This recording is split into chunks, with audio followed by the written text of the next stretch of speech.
단어가 바로 이사야라고 하는 이름이라고 합니다. 이 이사야는 어떤 뜻이냐면은 이샤는 구원이라는 뜻이고요, 야후는 여호와, 야훼라는 뜻이에요. 그 두 단어를 합하면은 어떤 단어가 되죠? 하나님께서, 야훼께서 구원하신다. 즉 이사야서의 전체적인 핵심적인 내용을 한 단어로 하면은 바로 이사야, 이사야후인데, 바로 다시 말씀을 드리면 하나님께서 구원하신다 라는 뜻이 들어있는 책이 바로 이사야서의 전체적인 핵심 내용이라고 할 수 있습니다. 그런데 이사야서의 그 내용을 보면 여러분들이 구원은 어떻습니까? 구원은 좋은 것입니다. 은혜로운 것이죠. 구원은 기쁜 것입니다. 구원은 밝고 아버지 하나님께서 우리에게 주신 은혜를 사모하면서 나아가는 어떤 밝은 면이 드러나는 것이 구원이에요. 그런데 여러분들이 이사야서를 읽었는데 오늘 주신 말씀도 그렇고 이사야서의 전체적인 내용을 쭉 읽어 내려가다 보면 밝은 부분만 있어요? 아니면 어두운 부분도 있어요? 네, 여러분들이 마음속으로 대답하셨죠? 잘하셨습니다. 어두운 부분도 있습니다. 그래서 왜 어둡습니까?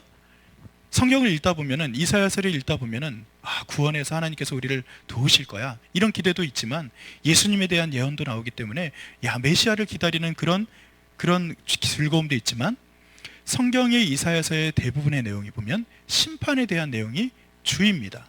그래서 여러분들에게 지금 말씀드렸듯이 이사야서의 가장 핵심적인 단어는 이사야다, 이사야후인데, 하나님께서 구원하시다 라는 그 단어가 바로 이사야서의 핵심 그 단어인데, 구원의 측면이 하나님께서 우리를 구원하신다 라고 했을 때는 두 가지 측면이 있는 것이구나 라고 우리는 생각할 수 있어요. 그게 뭐냐 하면 이사야서 전체를 보면은 신원하심이라는 그 단어가 나오고요, 악한 자들에게 심판하심이라는 단어가 나옵니다. 즉 의인에게는 신원하다, 신원하다가 뭐냐면 갚아주다라는 거예요. 의인은 하나님께서 갚으시고 의인은 하나님께서 인도하신다라는 의미에서 신원하다라는 측면이 바로 구원의 첫 번째 측면이고, 또 구원의 두 번째 측면이 뭐냐 하면 의인에게는 신원함이지만 악인에게는 무엇입니까? 심판입니다. 그것을 여러분들이 그냥 멀리 내다보지 마시고 우리의 삶 가운데, 여러분 예수 그리스도를 믿고 구원 얻은 자들에게는 이것이 기쁨이지만 예수 믿지 않는 자들에게는 구원의 복음이 도리어 무엇이 됩니까? 심판이 됩니다. 이것을 언제 알 수 있어요? 주님이 재림하시는 날에, 그 하나님께서 구원하시기는 완성되는 그 날에 어떤 이는 구원받을 것이지만 어떤 이는 심판을 받는 것, 그것이 동시에 일어나는 것을 보면 구원하다 라는 이 단어 안에는 하나님의 신원함과 하나님의 심판이 동시에 들어있구나 라고 생각하시면서 이사야서를 읽으면 여러분 실패하지 않을 것입니다. 오늘 읽은 말씀을 보면 주로 오늘 심판에 대한 이야기를 이야기하고 있습니다. 그래서 오늘 말씀을 보면 21절 말씀을 제가 한 번 더 읽어드릴 테니까 잘 들어보셔요. 신실하던 성읍이 어찌하여 창기가 되었는고? 라고 시작을 합니다. 이 성읍은 어디를 말합니까? 예루살렘을 말합니다. 이사야는 어느 시기에 있었던 선지자냐 하면은 BC 7세기 혹은 6세기, 7세기 혹은 6세기에 있었던 선지자인데, 이 사람이 있었던 곳은 남유다에서 그가 하나님의 말씀을 전했어요. 이런 남유다에서 가장 중요한 도시는 어디죠? 예루살렘입니다. 예루살렘에는 무엇이 있습니까? 성전이 있어요. 그렇기 때문에 오늘 21절에 신실하던 성읍이 어찌하여 창기가 되었는고? 라고 한탄하는 이 말은 예루살렘에 대한 이야기인데, 예루살렘이 원래는 어땠다고요? 신실했대요. 그런데 이것이 마치 몸을 파는 여인처럼 창기가 되었다라고 말하면서 신랄하게 비판하는 성경의 시작이 바로 오늘 21절의 시작입니다. 그래서 신실하다라는 단어를 어떻게 해석하면 좋을까 하면서 다른 성경 번역본들을 이렇게 보는데, 어떤 번역본에는 이렇게 기록이 되어 있습니다. 자, 신실하던 성읍인데 쉬운 성경에는 이렇게 기록이 되어 있어요. 하나님을 잘 따르던 예루살렘 성이 어찌하여? 라고 기록이 되어 있더라고요. 그래서 저는 내일 나눌 그 묵상 말씀이지만 오늘 먼저 묵상을 하면서 저는 21절 말씀에서 벌써 마음이 턱 하고 가라앉았습니다. 거기에 걸리면서 하나님께서 신실하시던 성이라고 말했을 때, 저에 대해서 하나님께서 이야기할 때 신실하던 너 요한이가, 즉 다시 번역본에서 다른 번역에서 말하던 것처럼 하나님을 잘 따르던 성읍이 라는 것처럼 하나님을 잘 따르던 너 요한이가 어찌하여서 창기같이 되었느냐라는 한탄으로 저에게 들려왔다는 것이죠. 그렇다면 오늘 제가 여러분들과 함께 나눌 말씀 가운데 21절 말씀을 핵심적으로 붙들고 제가 받은 묵상이지만 여러분들에게 좀 나눠드리면 21절 말씀을 잘 기억하시면서 그 뒤에 말씀을 따라오시면 좋겠습니다. 그 당시에 불의와 불법이 난무하던 곳이 예루살렘이라고 오늘 성경에서는 이야기하고 있습니다. 이곳에 하나님의 말씀이 주어지지만 사람들은 이를 제의적 영역에서 형식적인 수준으로만 준수하는 모습을 보여주고 있다고 이야기합니다. 그래서 구원과 생명을 주는 그 말씀이 어떻게 변했냐면은 저주와 심판과 죽음을 가지고 오는 말씀으로 변질이 되었다는 거예요. 자, 그런데 말씀이 변질된 게 아니라 어떤 것이 변질된 것이죠? 구원과 은혜를 선포하던 말씀인데 이 말씀을 잘 따르지 않는 자들에게는 이 말씀이 어떤 것이 되는 것이죠? 말씀을 따르지 않으면 하나님께서 복을 내리지 않고, 말씀을 따르지 않으면 멸망하는 것에 대해서 이야기하기 때문에 심판이 주어진다라고 말할 수 있는 것이죠. 즉 오늘 예루살렘의 상태는 어떻습니까? 하나님의 말씀을 잘 따르던 예루살렘이 이제는 따르지 않아서 하나님의 복음으로 말미암아, 하나님의 은혜로 말미암아 구원에 이르게 되는, 그 신원함에 이르게 되는 그 예루살렘이 되어야 할 것인데 지금 예루살렘의 모습은 심판의 모습으로 드러나고 있다는 것입니다. 하나님을 잘 따르지 않는다라고 말하는 이 상태가 성경에서는 어떻게 기록되어 있냐면은 그들은 무자비했다라고 구체적으로 나옵니다. 잘 따르지 않는 모습이 이렇게 기록이 되어 있는 거예요. 그리고 그들은 뇌물을 받고 약자를 무시했다라고 성경에는 또 기록되어 있네요. 그리고 이익을 앞세우면서 가난한 고아와 과부의 송사, 즉 그들의 어려움은 대충 처리하는 자들이 되었다라고 말하면서 하나님의 말씀을 잘 따르지 않는 그 사람들에 대한 이야기를 나누는데, 특별히 그 당시에 종교 지도자들이나 정치 지도자들에 대한 하나님의 한탄이 그들에게 임한 것을 볼 수 있습니다. 그들은 하나님의 말씀을 잘 따르지 않는데 하나님의 말씀을 왜곡합니다. 어떻게 왜곡하냐면은, 여러분들이 그럴 때 있잖아요. 내가 하나님의 말씀을 잘 따르지 않을 때 하나님의 말씀을 좀 이렇게 멀리할 때가 있지 않습니까? 지금 무슨 얘기냐면은, 여러분 숙제를 하면은 선생님이 좋아요, 싫어져요. 숙제를 하지 않으면 오늘 선생님이 두렵습니다. 오늘 내가 숙제를 너무 잘했어요. 너무나도 잘해서 내가 생각할 때 너무나도 퍼펙트하게 너무 잘했어요. 그러면 오늘 선생님을 만날 때 즐거워요, 안 즐거워요? 즐겁죠. 제가 질문 드리는 게 너무 유치한 것 같지만 하나님의 말씀을 대하는 우리도 그렇다는 거예요. 하나님의 말씀을 잘 따를 때는 하나님이 반가운 거예요. 하나님의 말씀을 듣는 것이 즐거운 거예요. 그런데 하나님의 말씀을 잘 따르지 않는, 오늘 성경에서 말하는 무자비하고, 그리고 뇌물을 받고 약자를 무시하고, 그리고 이익을 앞세우고 가난한 고아와 과부들을 무시하는 이 모습을 일삼는 그 당시의 지도자들은 하나님의 말씀이 어떻게 느껴졌을까요? 싫어지게 느껴진 거예요. 말씀이 변질된 걸까요? 아니요. 말씀을 따르는 자들이 변질되었기 때문에 그 말씀이 멀어지게 되었다는 것이죠. 다시 말하면 하나님의 말씀을 멀리 한다는 것은 다른 것을 더 가까이 한다는 것의 반증입니다. 내가 불법과 불의와 사랑이 없음, 그리고 내가 돈을 사랑하고 세상을 의지하는 그 편에 서 있다면 그 당시의 리더들의 모습과 똑같이 하나님의 말씀을 조금 멀리하고 싶은 마음이 내 마음 가운데 혹은 여러분 가운데도 들어올 수 있다는 것이죠. 하나님의 말씀을 오늘 여러분들에게 말씀드리면 잘 따르는 자들이 되시기를 여러분들을 간절히 축원드립니다. 그래서 하나님의 말씀이 멀게 느껴지는 것이 아니라 내가 하나님이 더 가까워지고 하나님의 말씀이 나의 삶에 힘이 되는 역사가 나타나기를 소원하면서 우리가 말씀을 조금 더 보도록 하겠습니다. 그 당시에 그 이사야서의 그 배경을 제가 잠깐만 설명을 해드리면 1장 1절 말씀을 여러분 다 같이 한번 읽어보실래요? 1장 1절 말씀만 읽고 제가 배경을 설명을 좀 해드릴게요. 자, 다 같이 읽습니다. 준비 시작.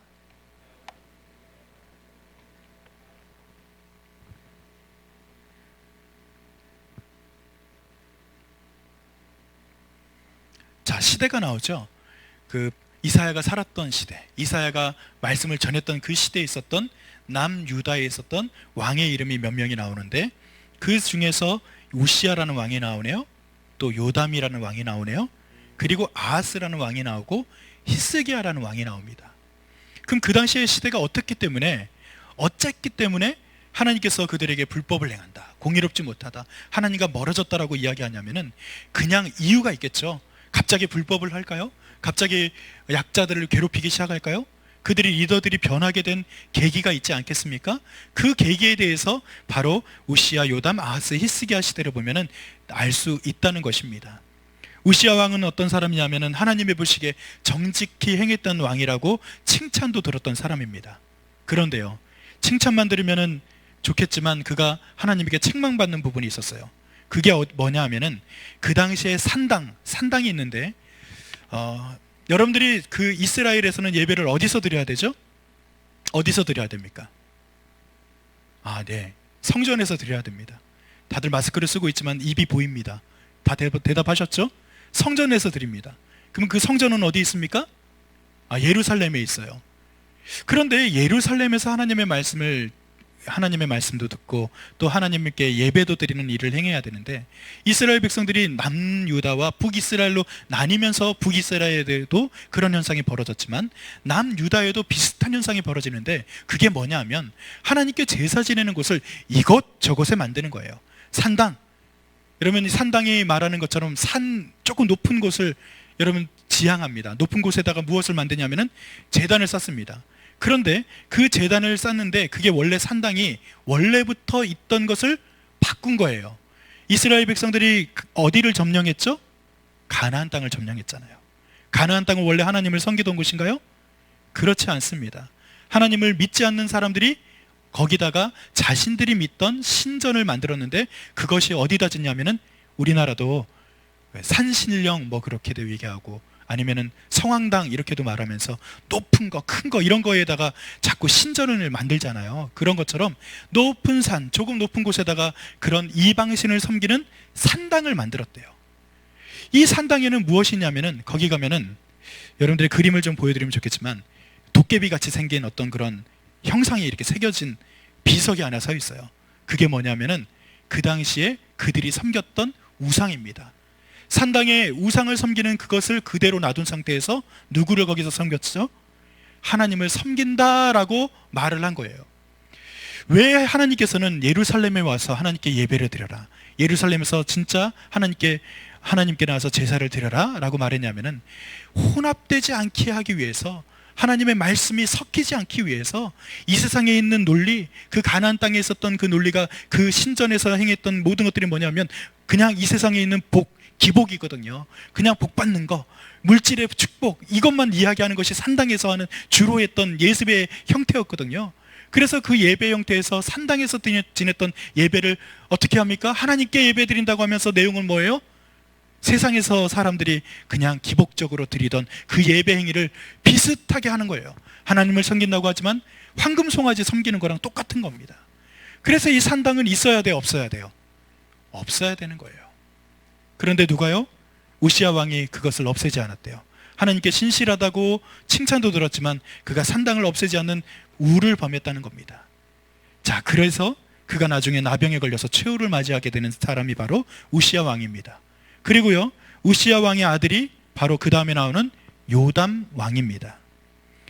요담 왕도 아버지가 산당을 포기하지 않았는데 아들은 포기해요, 안 해요? 아들은 당연히 포기하지 않죠. 누구한테 배웠어요? 아빠한테. 그래서 부모님의 신앙이 참 중요합니다. 신앙의 선배들이 왜 신앙의 본을 보여야 되는지 여기서 잘 나타나는 것 같습니다. 요담 왕도요, 아버지처럼 산당을 포기하지 못합니다.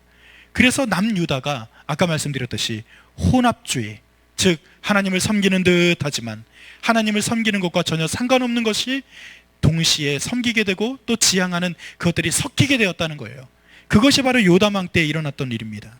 그리고 나서 아하스 왕인데, 이 아하스 왕에 대해서 왜 잘 설명을 드려야 되냐면은, 여러분들이 이사야서가 지금 말씀드린 그 네 왕, 우시야, 요담, 그리고 아하스, 히스기야, 이 왕의 시절에 쓰여진 책인데 1장에서부터 12장까지, 오늘 몇 장을 읽었죠? 1장 읽었잖아요. 그럼 1장부터 12장까지 이 왕에 대한 이야기를 하는데, 그게 누구냐면은 지금 말씀드리는 아하스입니다. 그래서 우시야와 요담 왕은 산당을 포기하지 않는 혼합주의를 끌어온 사람으로서 묘사가 되고 있는데, 이것이 누구에게 이르러서 아하스 왕 때 이르러서 꽃이 피게 되는 거예요. 열매를 맺게 되는 거예요. 나쁜 의미에서 말이죠. 그의 실패에 대한 기록이 바로 이사야서 1장부터 12장까지 되는데 조금 내용이 다른 사람들과는 더 길게 있겠죠. 그래서 그때 어떤 일이 있냐면은 특별히 아하스 왕 때는 아수르가 쳐들어옵니다. 여러분들이 지도를 보면은 이스라엘이 여기 손바닥만한 제 손바닥을 보세요. 여기 이스라엘이 있어요. 그럼 아수르는 어디 있냐면은 티그리스 유프라테스 강이 이쪽에 있으면 여러분 아수르는 여기 있죠. 지도를 여러분들이 못 보셔도 제 손이 아수르다라고 생각하세요. 여러분 제 손 왼쪽에 보면은 여기 있는 곳에 바벨론이 있습니다. 바벨론도 좀 큰 제국이고 아수르도 큰 제국인데 지금 누가요? 아수르 왕이 쳐들어오는데 이 아수르에는 지형적인 특색이 있어요. 자, 어떤 특색이 있냐면은 산이 높습니다. 사방이 다 산이에요. 산에 있는 사람들은 거칠어요, 거칠지 않아요? 잘 몰라요? 여러분들이 우리는 지금 평야에서 살고 있기 때문에 우리는 거칩니까? 거칠지 않습니까? 임요한이도 사람 됐습니다. 여기 와서 거칠지 않은 사람으로 조금 변화된 것 같아요. 산에 있으면 거칠어요. 아수르 사람들은요 거친 사람들이에요. 거칠다, 지금은 그렇게 표현하지만 거칠었기 때문에 뭘 잘할까요?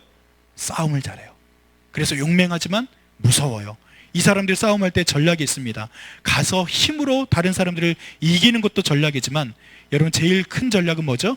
싸우지 않고 이기는 거예요. 그래서 이 사람들이 전쟁을 할 때 어떻게 했냐면은 대영 제국 박물관 그쪽에 가면은 아수르가 전쟁하던 모습이 그려진 그 부조가 있어요. 돌을 이렇게 깎아가지고 만든 벽화가 있는데 거기 보면 아수르 군대가 이렇게 진군을 하는데 앞에 제일 선 사람이 뭘 들고 가요? 뭘 들고 갈까요? 상대방 병사들의 머리를 잘라서 머리를 하나씩 들고 가는 거예요. 좀 끔찍하죠? 상상은 하지 마세요. 제가 그냥 대신하겠습니다.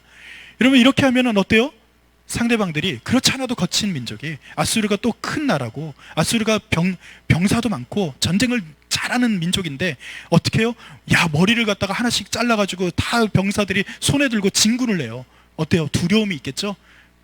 그래서 이쪽에 있는 요 손바닥만한 이스라엘이 그리고 이스라엘에 여러분 남유다가 있으면 북이스라엘이 있을 때 북이스라엘 위에 아람이 있고요. 여러분들이 또 시리아라고 말하는 그 지역이 거기 있지 않습니까? 그래서 북이스라엘과 그 아람과 시리아가 함께 연합으로 이 아수르를 갖다가 대항하고자 막 이렇게 애썼어요. 그런데 이 사람들이 또 누구한테 지금 같이 싸우자고 얘기합니까? 오늘 성경을 읽은 이 아하스 왕에 속해 있는 남유다한테도 너 조그만 나라잖아요. 유다 땅이 조그매요. 위에 있는 이 연합군에 비하면 작단 말이에요. 아수르가 쳐들어오는 것도 무서운데 이 아수르를 갖다가 같이 무찌르자고 말하는 이 연합군대도 유다를 갖다가 압제하기 시작하는 겁니다. 근데 드디어 아수르가 쳐들어왔습니다. 어떻게 쳐들어오냐면은 편지를 쓰는 거예요. 자, 싸우지 않고 이기는 방법을 하기 위해서 아수르의 그 군대 장관이 편지를 쓰는데 항복하면 살려주고 항복하지 않으면 죽여버리겠다. 이렇게 편지를 쓴 겁니다. 그때 아하스 왕이 뭘 하냐면은 여러분 그 뒤에 보면은 아하스 왕 다음에 히스기야 왕이 나옵니다. 히스기야 왕도 똑같습니다. 사네립이라는 그 왕의 시절에 그 똑같은 편지를 받아요. 히스기야는 어떻게 했죠? 이 사람은 선한 왕입니다. 히스기야는요 이사야 선지자한테 어서 성전으로 오세요 라고 말을 합니다. 그리고 성전에 가서 뭘 하냐면은 기도받고 그가 하나님의 말씀대로 그가 행합니다. 그런데 이 아하스 왕은 어떻게 했을까요? 바로 아수르 왕에게 그 당시의 제사장이었던 우리야를 보냅니다. 우리야를 보냈는데 그냥 보내요? 아니면 뭘 어떻게 했을까요? 그냥 보내면 별로 안 좋아할 것 같잖아요. 그래서 성전에 있는 금을 갖다 다 뜯어내요. 성전에 있는 금 이것저것 다 뜯어내가지고 우리야 손에는 아니겠죠. 술에 가득 실어가지고 이 금덩이 갖다 줘라. 우리야 제사장 말이죠. 히스기야는 그 당시에 이사야 선지자를 청빙해가지고 기도받았는데 이 아하스 왕은 그렇지 않고 제사장을 불러다가 이 성전에 있는 금부치를 다 가져다가 누구한테? 아수르 왕한테 갖다 바친 거예요. 그것만 했나요? 거기 가서 보고 오래요. 뭘 보고 오라 그랬냐면은 아수르가 힘이 센 건 이유가 있을 거야. 우리가 섬기는 하나님은 좀 죄송해요. 조금 별로 아닌 것 같아. 좀 찌질한 것 같아. 약간 이렇게 진짜 생각했던 것 같습니다. 그래서 가서 뭘 보고 오라 그랬냐면은 아수르 사람들이 섬기는 그 신전이 어떤지를 그려가지고 와라. 그 모습을 잘 그려가지고 와가지고 어디다가 예루살렘 성전 옆에다가 아수르에서 섬기는 그 신상을 갖다가, 그 신전을 갖다가 그 옆에 만들어요.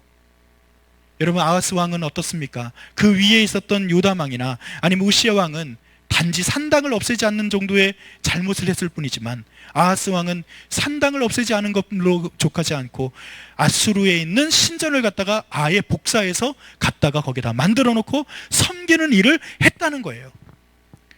그러면 그 사람들이 이 아하스 왕이 지금 했던 그 일들, 그리고 산당에서 행했던 모든 제사, 이건 다 어떤 논리냐면은 힘의 논리예요.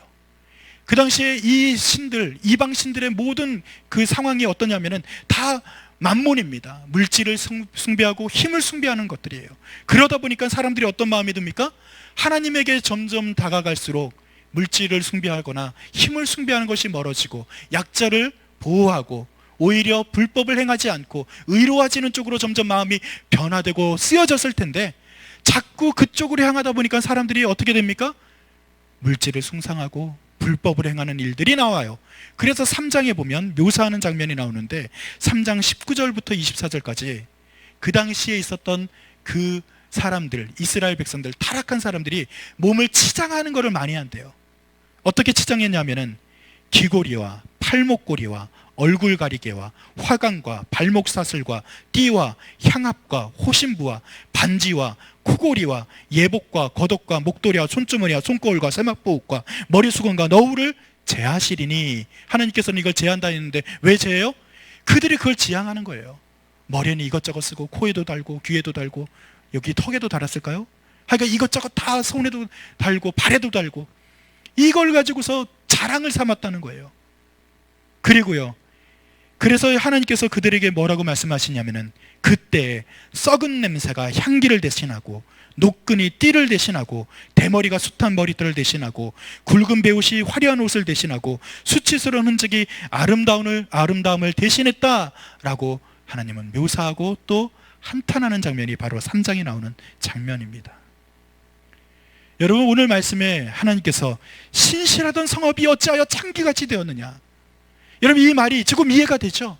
하나님을 믿고 하나님의 말씀을 그대로 따라야 한다라고 말씀하고 또 약속했던 그 이스라엘 민족들, 예루살렘에서 순결하게 제사를 지냈던 그들의 모습이 이렇게 변질되고 아하스 왕에 이르러서 완전히 타락하게 된 이 모습을 보면서 하나님께서는 창기에게 비유를 하고 있는 것입니다.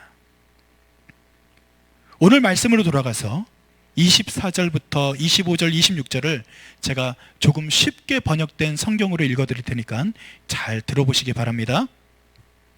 그러므로 주님, 곧 만군의 여호와, 이스라엘의 전능하신 분이 말씀하신다. 오호라, 내가 내 원수들에게 진노를 쏟아붓고 보복하겠다. 내가 너희를 치겠다. 잿물로 씻어내듯 너희의 허물을 씻어내겠다. 너희의 찌꺼기를 모두 없애버리겠다. 옛날처럼 재판가들을 다시 세우고 처음에 한 것처럼 참모들을 다시 세우겠다. 그런 다음에야 너를 의로운 성, 충성스러운 성이라 부를 것이다. 아멘입니다. 여러분, 심판을 하시는데 그들을 갖다가 어떻게 하신다고요? 진노를 쏟아붓는데요. 보복하시겠대요. 그리고 치겠대요. 잿물이 씻어내듯 허물을 씻어버리겠대요. 그런데 24절, 25절까지 보면 희망이 보이지 않습니다. 그런데 그렇게 하는 이유가 있어요. 26절입니다.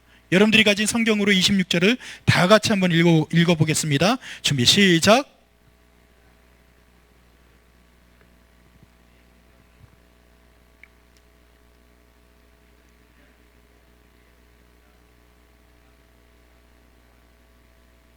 자, 어떤 단어가 들어와요? 여러분, 회복이라는 단어가 들어옵니까? 그리고요, 의의 성읍이라는 단어가 들어옵니까? 또 21절에도 나왔지만 신실한 고울이라는 단어가 지금 보이십니까? 즉, 하나님께서 진노의 잔을 쏟아붓고 그것을 잿물로 씻어내듯이 씻어내는 이유가 있대요. 그건 뭐냐면 바로 26절 때문이에요. 이 심판은 26절에서 나오는 회복을 위한 심판이래요. 26절에 나오는 의를 위한 심판이래요.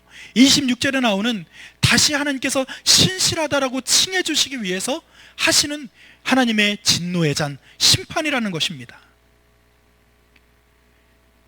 다시 말하면 하나님을 잘 따르는 자로 서는 것입니다. 하나님을 잘 따르면 우리에게 하나님께서, 여호와께서 구원하신다라고 말했던 이사야의 그 말씀이 우리에게 이루어지는 것이 바로 오늘의 핵심의 말씀이라고 할 수 있습니다. 그렇게 구원하신다는 내용이 27절 말씀을 한 번 더 읽어볼래요? 다 같이 읽습니다. 준비 시작. 구속함을 받고 그 돌아온 자들은 공의로 구속함을 받으리라. 자, 이사야서의 핵심 내용이 뭐라고요? 구속, 구원이라 그랬어요. 여기서 밝은 의미에서의 구원입니다. 정의로 구속함을 받고 돌아온 자들은 공의로 구속함을 받는데요. 이 구속하다라는 단어가 파다라고 하는 히브리어인데, 그것을 번역하면 원래 값을 치르고 도로 찾는다. 구속함을 받다가 어떤 뜻이라고요? 원래 그 값이 있대요. 그 가격이 한 100억이래요. 100억이 있으면 원래 100억을 갖다가 주고서 도로 찾는다가 구속이래요. 그러면 목사님, 이거 어디서 본 것 같은데요?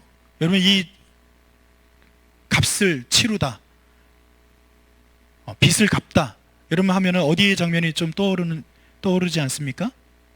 모르신다고요? 그 단어가 어디에 쓰이냐면은 예수님의 십자가 위에서 하셨던 말씀 중에 그 단어가 나와요.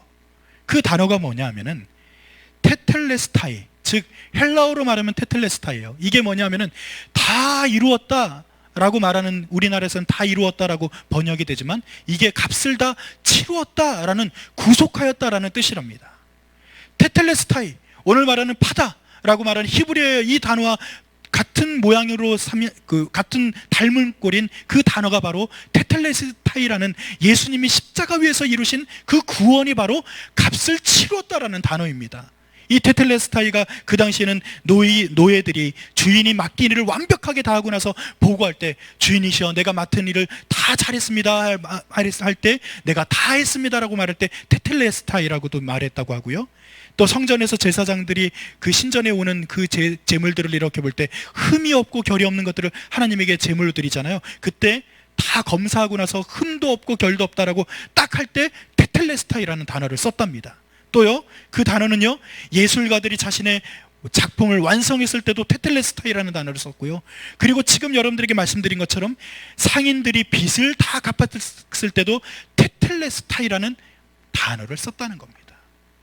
사랑하는 성도 여러분, 주님께서 우리에게 때로는 고난을 당하기도 하시고, 또 잘못하면 때리기도 하시고, 때로는 우리를 연단하시기도 하는 그 이유가 어디 있다고요? 아까 말씀드린 26절의 말씀처럼 우리를 구속하기 위해서, 우리를 의의 길로 인도하기 위해서, 하나님께서 우리로 하여금, 하나님께서 의롭다고 칭해 주시고 하나님께서 우리를 잘했다라고 칭찬하시기 위해서 우리를 26절로 인도하기 위해서 그렇게 하신다고요.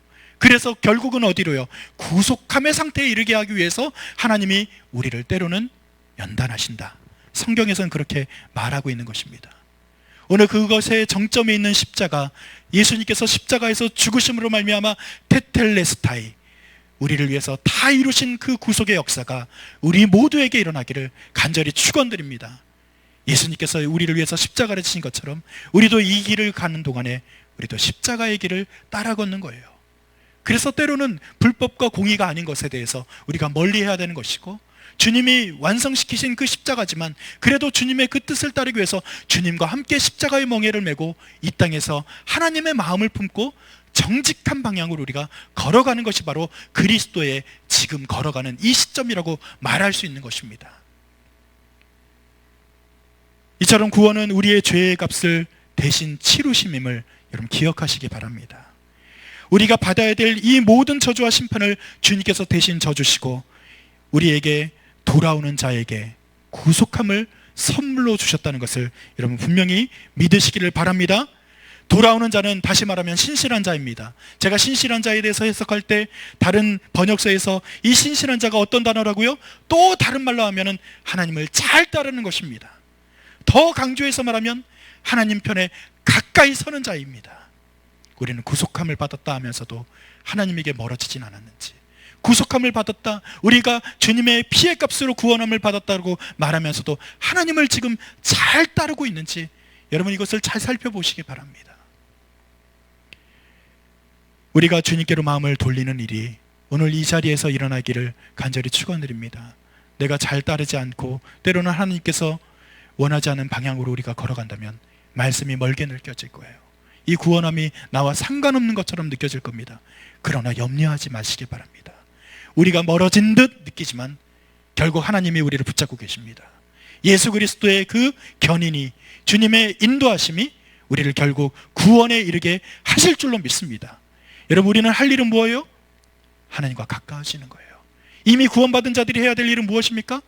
아버지를 아버지라고, 그리고 그분과 함께 동행하는 거예요. 이것이 멀어지면 안 됩니다. 주님은 자꾸 우리에게 가까이 다가오시려고 하는데 우리가 자꾸 멀어지려고 노력하면 안 된다는 것입니다. 오늘 주님의 편에 서서 주님과 함께 동행하면서 오늘 성경의 21절에 제가 받았던 그 은혜, 신실하던 성읍이, 즉 하나님의 말씀을 잘 따르던 성읍이 왜 변질되었느냐, 이 책망을 듣는 것이 아니라 지금도 잘 따르고 있구나, 칭찬 듣는 우리 모두가 되시기를 간절히 축원드립니다. 그것을 기억하면서 이 시간 찬양을 함께 나눌 텐데요, 오늘 비전의 찬양을 부릅니다. 하나님께서 우리를 위해서 구원하십니다.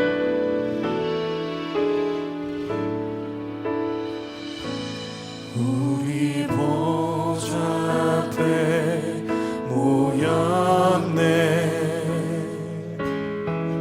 함께 주를 찬양하며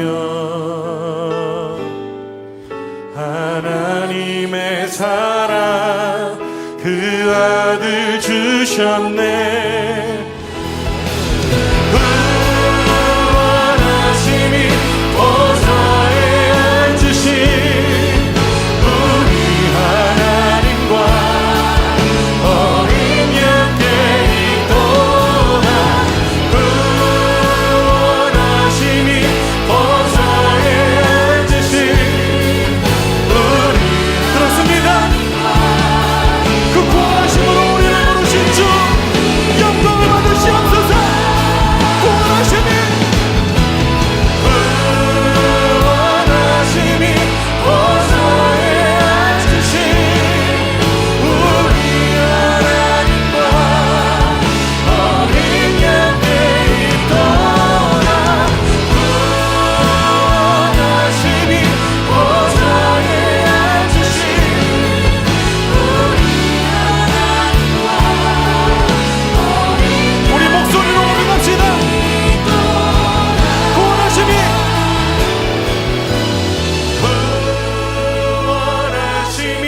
보좌에 앉으신 우리 하나님과 어린 양께 있도다. 구원하심이 보좌에 앉으신 우리 하나님과 어린 양께